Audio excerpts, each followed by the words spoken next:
Okay. Goed, Mom. Bau doch dies Hus nicht auf sandigen Grund. Los passt doch nicht zurück ans Ufer.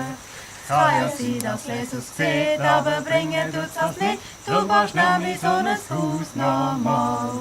Du baust dein Haus doch gescheiter auf dem Fels. Das Fundament so fertig an einen sicheren Ort. Wenn kannst stürmen, wie es nur will, noch der Friede Gottes bleibt da. Beautiful! What's that mean in English? The meaning is don't build your house on sand. Oh, Build okay. your house ground. on sandy ground. Thank you. Wow. Build your